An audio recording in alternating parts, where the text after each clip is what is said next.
تعالوا نسال الناس في الجيم، لو دفعت مليون جنيه تبقى فورمه طول حياتك ما تحتاجش تتمرن تاني، ولا تنزل تتمرن وما تدفعش مليون جنيه؟ تعالوا نشوف هيقولوا ايه. لو قلت لك تدفع مليون جنيه وتبقى فورمه طول حياتك وما تتعبش نفسك بقى ولا تمرين ولا تشيل ولا اي حاجه، المليون جنيه ولا تنزل تتمرن؟ لا مليون جنيه بصراحه ابقى فورمه. ده راجل يا جماعه اقتصادي. خد يا باشا برومو كود يحيى 15 كمان من ايفوت، واقعد في بيتكم براحتكم بقى. وقالوا لك تدفع مليون جنيه وتبقى فورمه طول حياتك، هتدفعهم ولا تحب تيجي الجيم وتتمرن؟ لا احب اجي الجيم واتمرن طبعا. انت بتتكلم جد ولا والله بتنظر؟ العظيم بكلم بجد. طب خد دي بقى ايه؟ من ايفوت برومو كود يحيى 15. يحيى مش كده؟ ثانك يو يا يحيى. جامد. لو قلت لك تدفع مليون جنيه ويبقى عندك فورمه طول الوقت، ولا تتمرن وتفضل طول حياتك بتتمرن؟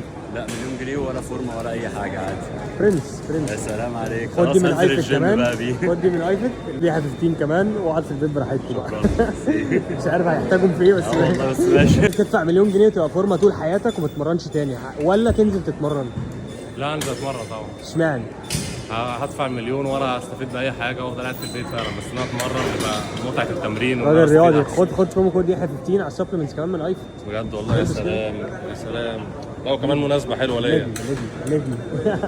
هتختار ايه؟ باشا انا معايا مليون جنيه مش هاجي الجيم اصلا. والله انت جامد يا جماعه، احلى رد عجبني النهارده. خد برومو كود يحيى 15 عطف مننا يعني خصم من ايفوت.